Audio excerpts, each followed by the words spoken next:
Applied physics का next topic start करेंगे।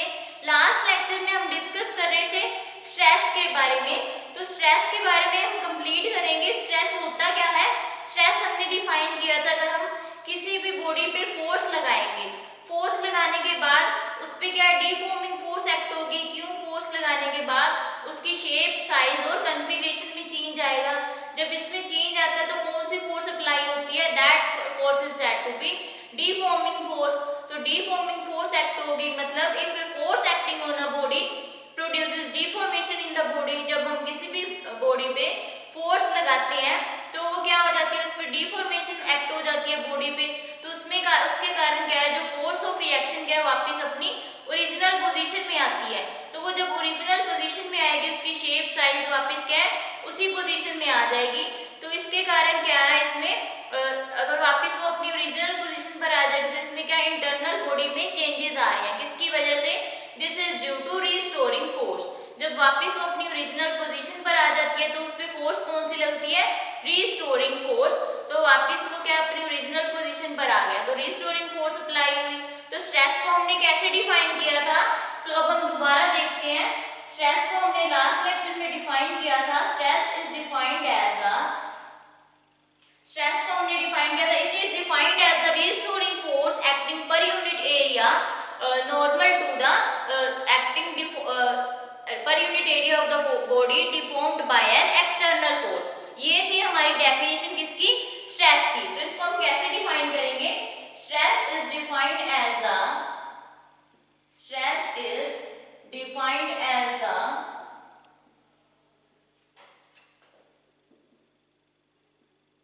restoring force per unit area, restoring force per unit area acting on a body, deformed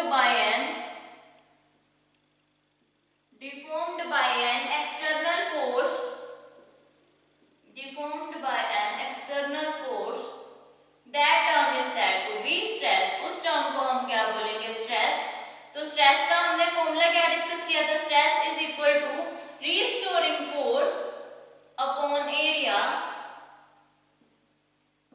restoring force divide by area, that term is said to be stress.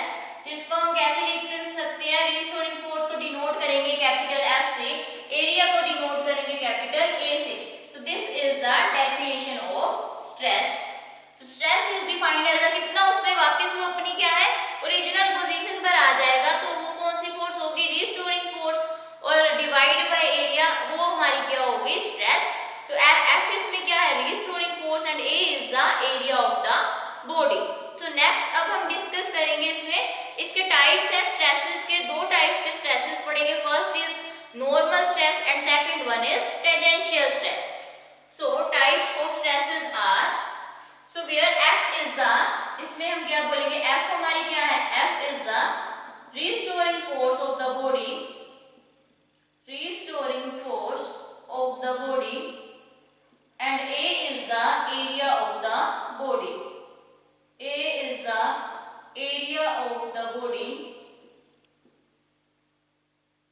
So next we will discuss about types of stresses, types of stresses।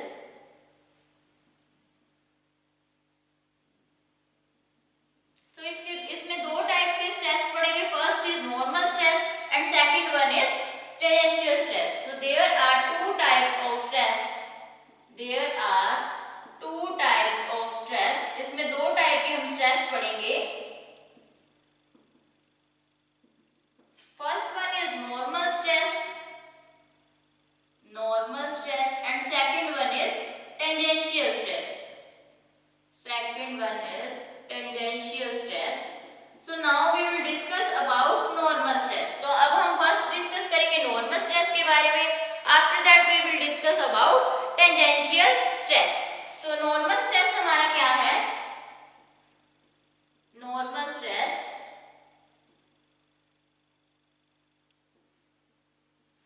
Normal stress अब हम किसे बोलेंगे, हमने दो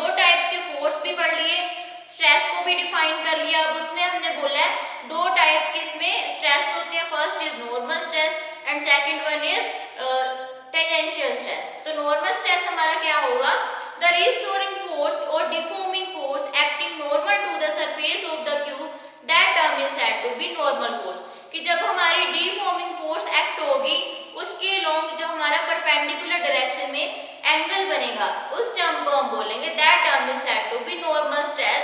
तो how we define normal stress, the restoring force और deforming force acting per unit area normal to the surface of the cube of the body is called normal stress. So the restoring force or deforming force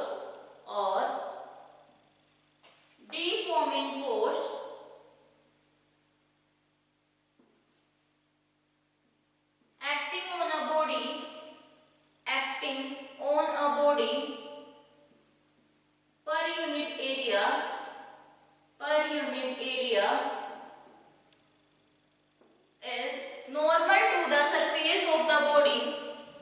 is normal to the surface of the body,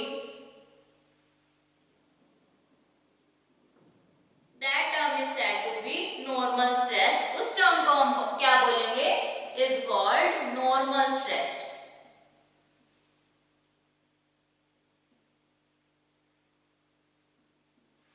इसका मतलब क्या है, जब हमारी या तो restoring force लगेगी, मतलब डिफॉर्मिंग फोर्स के बाद हमारी क्या है रिस्टोरिंग वापस फोर्स लगेगी, तो रिस्टोरिंग में क्या है वापस अपनी ओरिजिनल पोजीशन पर आ जाएगी बॉडी जिसमें पहले थी, तो वो अप्लाई होगी कब, जब हमारा क्या है इसमें थीटा क्या होगा 90 degree, when theta will be 90 degree means surface के जब वो परपेंडिकुलर होगा उस पे क्या होगी, वो हमारी क्या होगी नॉर्मल स्ट्रेस।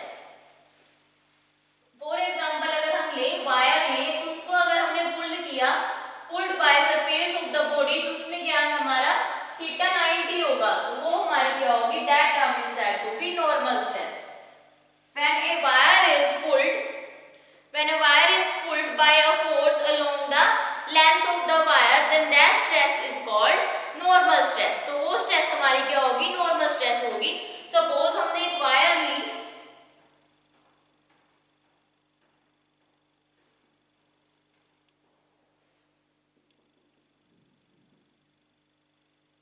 हमने ये क्या ली वायर ली और ये हमारी क्या होगी नॉर्मल स्ट्रेस।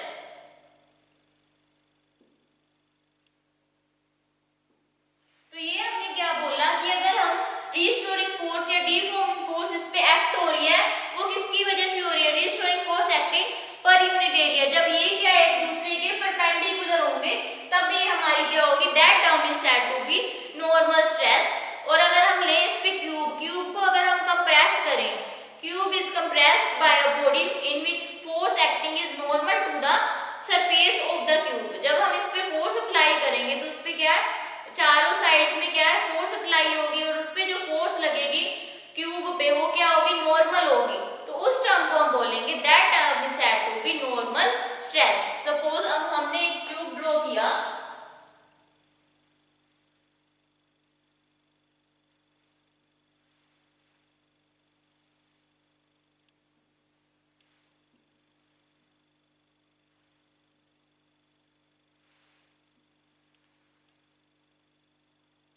ये हमारा क्यूब है, इस पे अगर हमने बोला कि फोर्स अप्लाई हो रही है, चारों साइड्स क्या अप्लाई हो रही है फोर्स अप्लाई हो रही है, which is acting normal to the surface of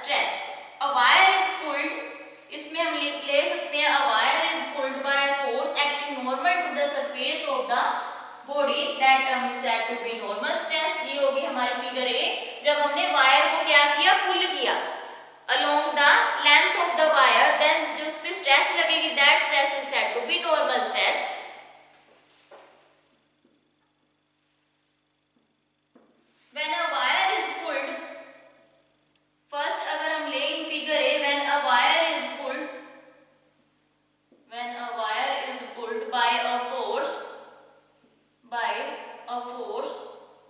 जब हम वायर को क्या करेंगे, पुल करेंगे फोर्स लगा के along the length of the wire, force along the length of the wire, then that stress is called normal stress.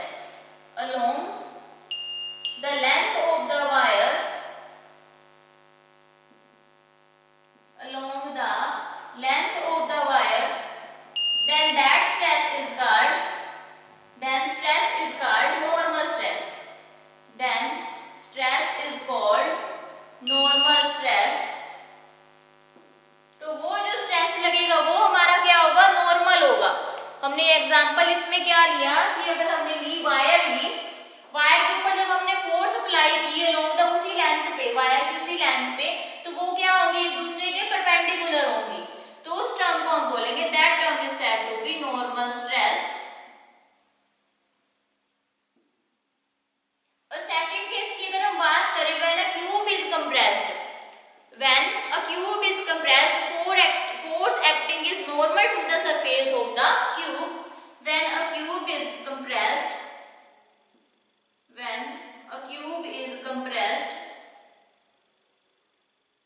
the force acting is normal to the surface of the cube. The force acting is normal to the surface of the cube.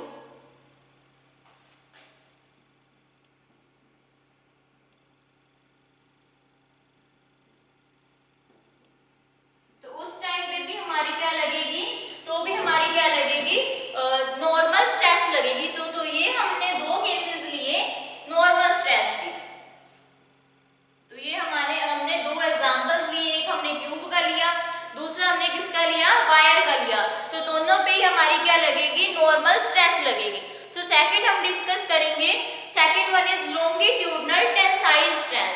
Second हम discuss करेंगे tensile strength, after that compressive strength. So second one is tensile strength, longitudinal tensile strength, longitudinal tensile strength if the length of the body increases। अगर इसमें longitudinal का मतलब ही क्या होता है, length के बारे में डिस्कस होगी, और टेंसाइल स्ट्रेस का मतलब क्या है, जैसे जैसे हम इसमें लेंथ और वॉल्यूम इंक्रीज होगा इसका। If the length of the body increases in the direction of applied force, मतलब जिस डायरेक्शन में हम फोर्स अप्लाई कर रहे हैं उसी डायरेक्शन में उसकी लेंथ अगर इंक्रीज हो रही है तो वो हमारी क्या होगी, longitudinal tensile strength. If the length of the body increases in the direction of applied force, then that stress is called longitudinal tensile strength. If the length of the body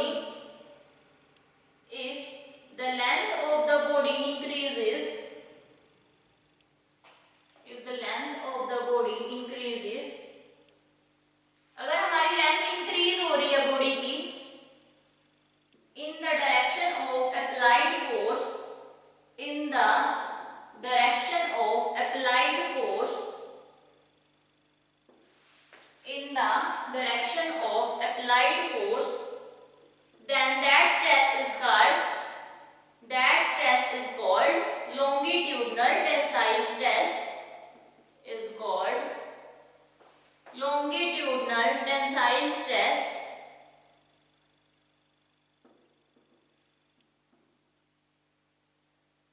tensile stress. इसमें हमने क्या discuss किया, longitudinal tensile strength में अगर हमें body की length हम increase कर देते हैं, सपोज हमें अगर इसका एग्जांपल लें रबड़ बैंड का, तो रबड़ बैंड का जैसे ही हम स्ट्रेच करेंगे रबड़ बैंड को तो वो क्या होगा, उसकी लेंथ इंक्रीज होगी, और जिस डायरेक्शन में हम फोर्स लगा रहे हैं उसी डायरेक्शन में रबड़ बैंड क्या हो जाएगा, स्ट्रेच हो जाएगा, तो उसकी लेंथ इंक्रीज हो जाएगी। तो ये किसका एग्जांपल हुआ, this is the example of longitudinal tensile strength. तो इसमें हमने यही डिस्कस किया है कि अगर हमारी लेंथ बॉडी की इंक्रीज हो जाती है, जिस डायरेक्शन में हम फोर्स अप्लाई कर रहे हैं उसी डायरेक्शन में अगर इसकी लेंथ इंक्रीज हो जाती है तो वो हमारी क्या होगी, longitudinal tensile strength. That stress is called longitudinal tensile strength. So next we will discuss about next हम डिस्कस करेंगे that is compressional stress. Longitudinal tensile third one is compressive strength. Compressive strength means इसको क्या, अगर हम compress करेंगे, इसमें तो क्या था, टेंसाइल का मतलब क्या था, इंक्रीज करना। कंप्रेस का मतलब क्या है, कंप्रेसिव स्ट्रेंथ का मतलब क्या है, या कंप्रेशनल स्ट्रेस का मतलब क्या है, कंप्रेशनल स्ट्रेस लिखेंगे, कंप्रेशनल स्ट्रेस। तो इसका मतलब क्या है, हम उसको कंप्रेस करेंगे। कंप्रेस का मतलब क्या है, उसको हम दबाएंगे। अगर हम स्पंज ले लें, for example if we take a sponge, तो स्पंज को अगर हम दबाएंगे तो वो क्या है, उसकी लेंथ क्या हो जाएगी, पहले क्या होती है, ब्रॉड होती है। प्रेस करने के बाद, कंप्रेस करने के बाद उसकी लेंथ क्या हो जाएगी, डिक्रीज हो जाएगी और वॉल्यूम भी उसका कम हो जाएगा। तो जब वॉल्यूम कम हो गया, लेंथ भी डिक्रीज हो गई, तो उस स्ट्रेस को हम क्या बोलेंगे, that stress is called compressive strength. So if the volume of the body decreases or volume of the body decreases on applying deforming force, then that stress is called compressive stress. So in this, if the volume or body, if the length or volume of a body decreases, if the length or volume of the body decreases, of the body decreases, अगर हमारी length या volume decrease हो जाती है, then increases, decreases in the direction of, in the direction of, उसी direction में जिसमें हम क्या लगा रहे हैं, डीफॉर्मिंग फोर्स एक्ट कर रहे हैं, in the direction of deforming force, of deforming force, then that stress is called compressional stress. Then that stress is called compressional stress, is called compressional stress.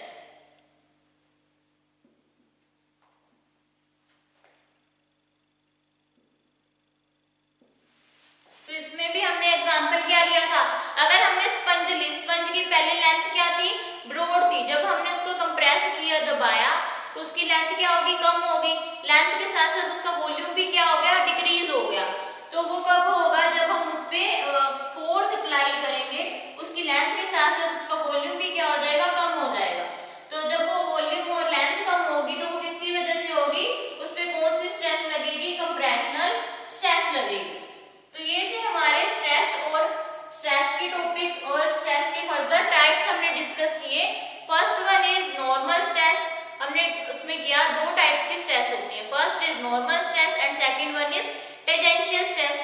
तो नॉर्मल स्ट्रेस में हमने क्या discuss किया, normal stress में हमने discuss किया वो क्या है, परपेंडिकुलर होना चाहिए सरफेस के, मींस थीटा क्या होगा, 90 होगा, तो उस पे क्या लगेगी, नॉर्मल स्ट्रेस लगेगी। लॉन्गिट्यूडनल में हमने क्या बोला, लॉन्गिट्यूडनल टेंसाइल स्ट्रेस में जैसे जैसे हम लेंथ इंक्रीज करेंगे, मतलब जिस डायरेक्शन में हम फोर्स लगाएंगे, अगर उसी डायरेक्शन में लेंथ भी हमारी इंक्रीज होती है, हमने एग्जांपल इसमें क्या लिया था, रबड़ बैंड। तो रबड़ बैंड को जब हम उसी डायरेक्शन में लेंगे, स्ट्रेच करेंगे, उस पर फोर्स लगाएंगे, तो उसकी लेंथ भी उसी डायरेक्शन में क्या होगी, इंक्रीज होगी। तो वो हमारा एग्जांपल था, that stress is called longitudinal tensile strength. And the third one is compressional strength, अगर हम उसी डायरेक्शन में फोर्स अप्लाई करेंगे, उसकी वॉल्यूम और वॉल्यूम में चेंज आ रहा है, डिक्रीज हो रही है और लेंथ डिक्रीज हो रही है, कम हो रही है, तो वो हमारी होगी compressional stress. So now second we will discuss second type, that is tangential stress. तो second we will discuss about tangential stress.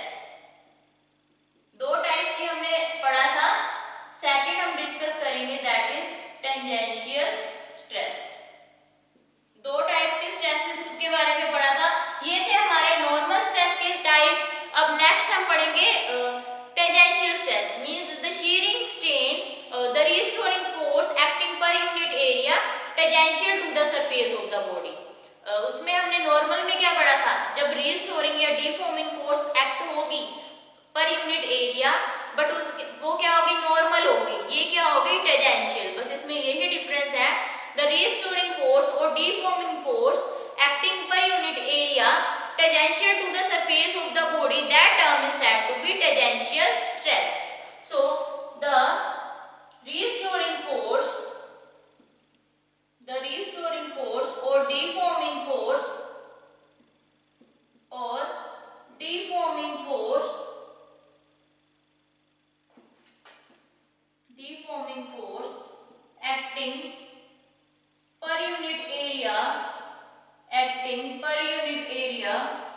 surface of the body,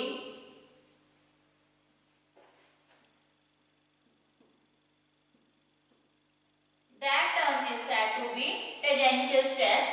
This is called tangential stress. उस टर्म को हम क्या बोलेंगे? Tangential stress. उसमें क्या था? Normal लग रही थी. जब हमने नॉर्मल स्ट्रेस में पढ़ा तो उसमें नॉर्मल फोर्स लग रही थी. इसमें क्या होगी? टेंजेंशियल मींस जिस पे वो पहली पोजीशन है उसकी, उससे क्या हो जाएगा? थोड़ा सा उसका एंगल क्या हो जाएगा? चेंज हो जाएगा. अपनी पोजीशन से थोड़ा चेंज हो जाएगा.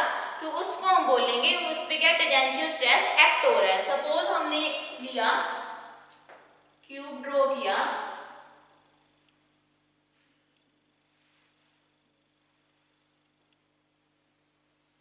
तो इस पे क्या हो गया? टेंजेंशियल स्ट्रेस अप्लाई करेंगे हम.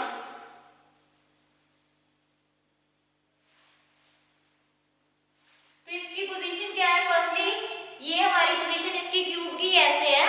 तो इस पे जब हम अप्लाई करेंगे,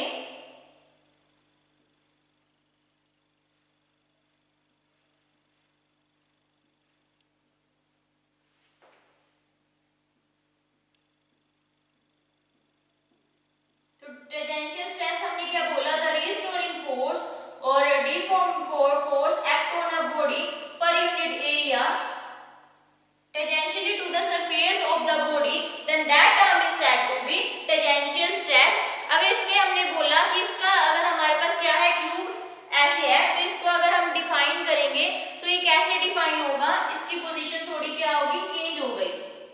इसकी पोजीशन हमने क्या है? थोड़ी सी चेंज कर दी. वो कैसे की?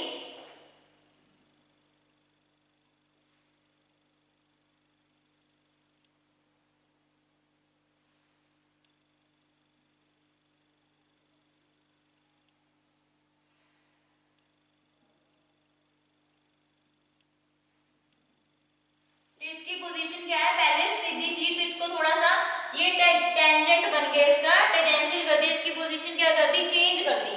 तो उस पे ही क्या होगा? इस यहाँ पे से भी क्या, इसकी पोजीशन क्या होगी? चेंज हो गई थोड़ी सी. तो ये हमारा क्या होगा? दैट स्ट्रेस इज कॉल्ड, इसमें हम थोड़ा सा इसका एंगल क्या है? चेंज कर दिया.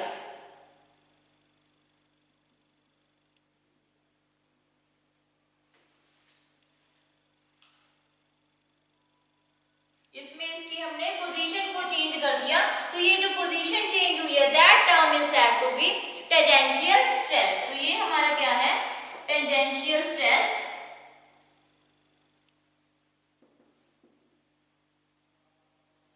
मींस पहले क्यूब की पोजीशन क्या थी? फिक्स थी. फिर इसको थोड़े से एंगल पर रोटेट कर दिया. तो ये हमारा क्या होगा? मींस इस पे क्या है? टेंजेंशियल स्ट्रेस अप्लाई कर दिया हमने.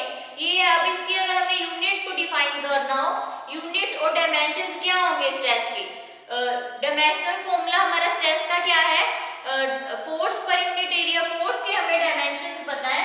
So the dimensions of stress is, dimensions of stress is, अगर हम डायमेंशन स्ट्रेस के पढ़ रहे हैं तो इसका फॉर्मूला भी क्या होगा? Dimension of force, dimension of force divide bye dimension of area. तो हमें पता है फोर्स की हमने बोला था कि डायमेंशन हमने क्या है? लर्न करने, क्योंकि फोर्स की डायमेंशनल फॉर्मूला क्या है? इंपॉर्टेंट है. तो what is the dimension of force? That is m1 l1 t minus 2 and the area is l square.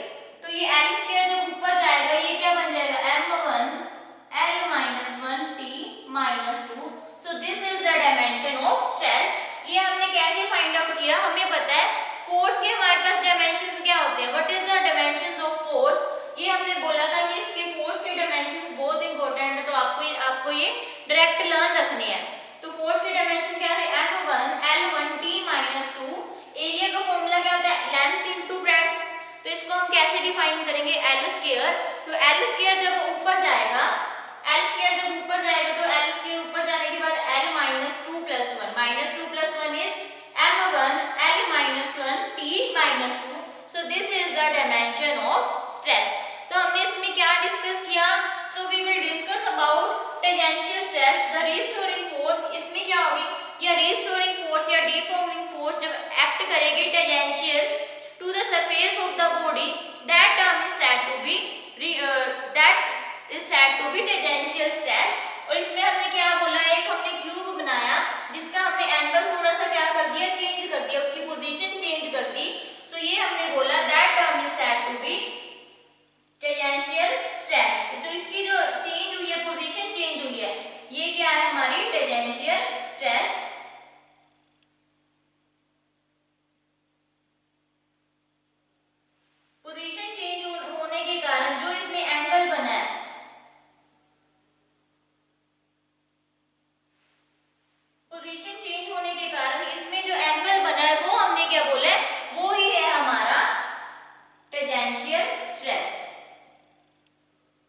आपको पता होना चाहिए रीस्टोरिंग फोर्स क्या होती है, डीफॉर्मिंग फोर्स क्या होती है, और ये स्ट्रेन के बारे में हमने जितने भी पढ़े हैं इसके types, normal stress and tangential stress, तो ये सारी टर्म्स आपको पता होनी चाहिए। So now we will discuss in next lecture that is strain. तो ये हम नेक्स्ट लेक्चर में डिस्कस करेंगे।